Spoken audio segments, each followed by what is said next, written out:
My brother is Albert Julio Estrada. 17 years old, he joins the U.S. Army.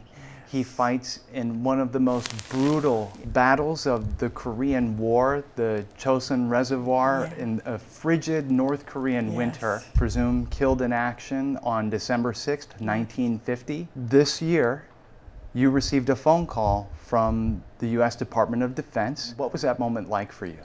When they called, he said, "Are you sitting down?" "Yes." "Are you alone?" "Yes."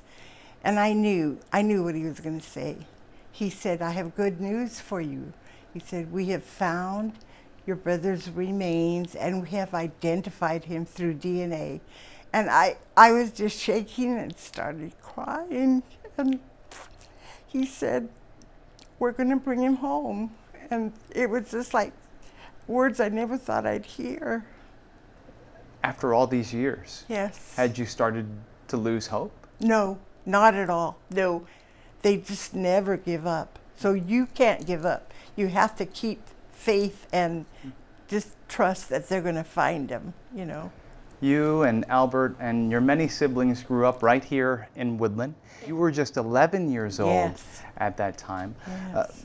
Tell me about Albert. What was he like growing up? Oh, he was such a good son, good brother. He was just a neat kid. He had Levi's, and he would make my mom iron the crease down the middle of the leg. And my sisters remember him sitting down, polishing his shoes on his Levi's. And my sister said, you could see your face in his shoes because they were so shiny. And he was just a really good-looking young man. This is when he was at Freeman Park, and it's the only picture we have besides the one in the Army. And like I say, he was just a really good brother. He looked after us. And do you remember the last time you saw him? I do, because he had the bag where he had all his things packed, and my mom had washed and folded all his clothes, and he was very careful packing them neatly so they wouldn't be wrinkled. And I thought, he's so fussy about all his things, and he just said goodbye to all of us, and he said, "I'll see you guys a couple of weeks," and he left. And I had no idea that was the last time we were going to see him, you know, and none of us did. We thought he'll be coming back, but I don't know. I think he trained. When he went in, it was early in the year, and by the time he was in Korea, it was probably 7 months later. A lot of people may wonder, how could he even join the Army at the age of 17? My mom and my dad signed for him. He just wanted to go. He wanted to have some adventure, and there was not a lot going on in Woodland. Several people, young men, said, "I went because there was nothing for me to do here.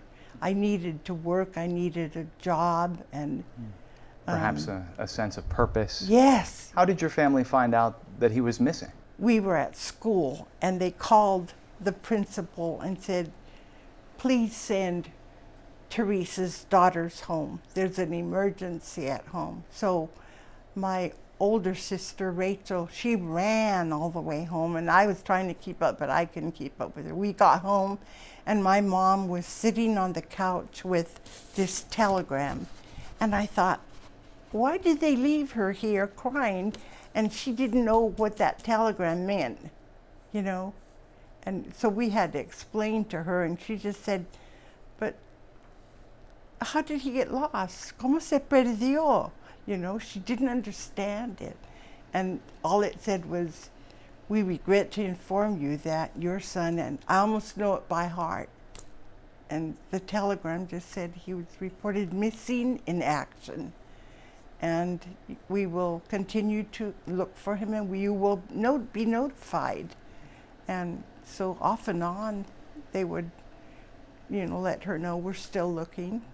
And then 3 years later, they sent her a letter and said, "We presume he has died." For 3 years, yes, you waited under the belief that he was missing. Or a prisoner, you know. Right. So did you believe that he might still be alive? I did, yes. If you knew him, you would think that. Because he was not going to give up. he was a fighter, and he believed in what he was doing. Well, you told me a little about your Catholic faith. Yes. And it sounds like that's very important to you. Did you pray for his return? Oh, all the time, all the time. And my mom lit a candle, a votive candle, and kept it burning for him. Do you remember the words that you prayed, that your mother prayed?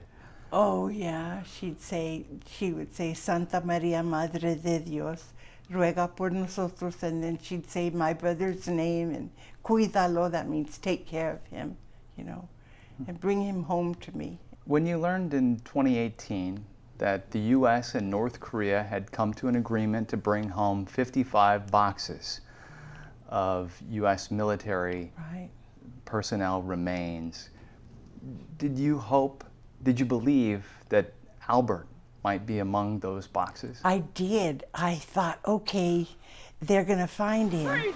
They said, in these boxes, 55 boxes, it turned out there were over 300 soldiers in those boxes. I thought, oh, I wonder who's in that, you know, and when they had identified them, they gave us a picture, and it was the inside of the airplane, and I counted the rows of coffins with the flag, and they were all soldiers that had been identified from all over the world.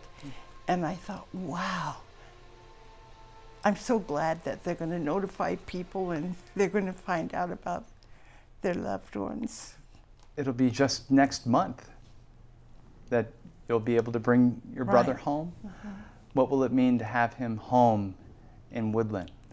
You know, the first thing that they told us is that he's going to land on June 12th. And I thought, oh my God, that's my birthday. And I thought, what a present to have my brother come home on my birthday.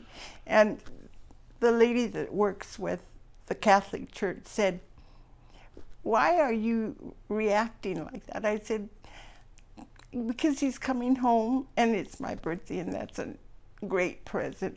So then I don't know what happened, but then she notified us that he's coming home on the 13th. So that's okay, he's going to be home. Very close. Yes, yeah.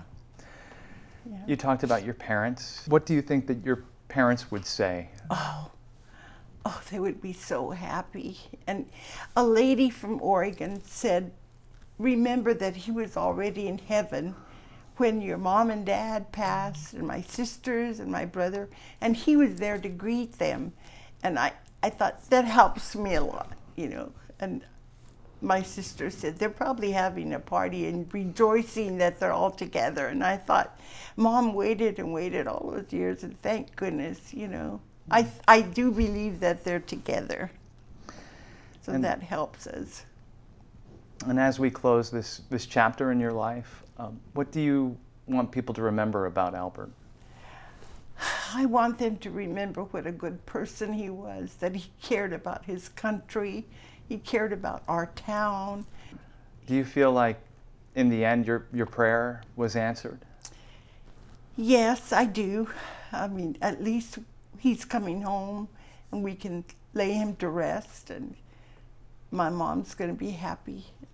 You know, I think about my mom because she suffered so much, you know. And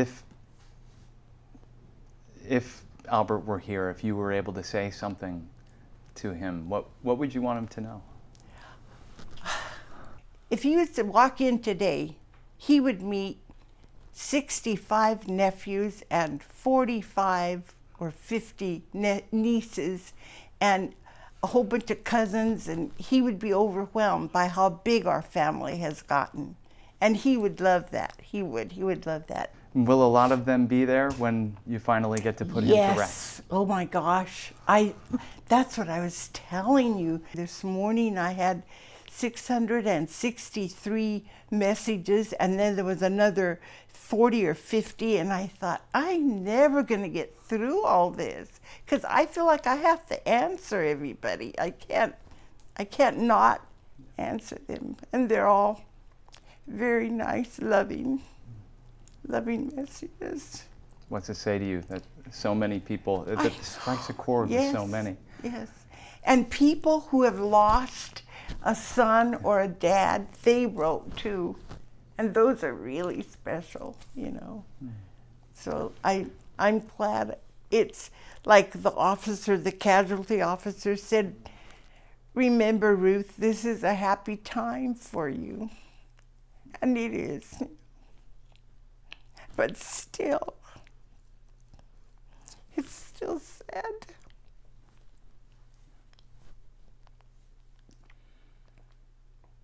I just hope other people who haven't heard about their loved ones don't give up. They keep looking, and if you knew all they do, you would be amazed. They go deep in the ocean, they go up in the cold mountains, and they just look everywhere. So I'm glad they did that. You know, they really do a lot. Yeah. And so they never gave up on Albert? No. And neither did you? And I didn't either. Nope. Nope. Ruth, thank you so much for sharing your story with us. Thank you for coming out and talking to us. It means a lot.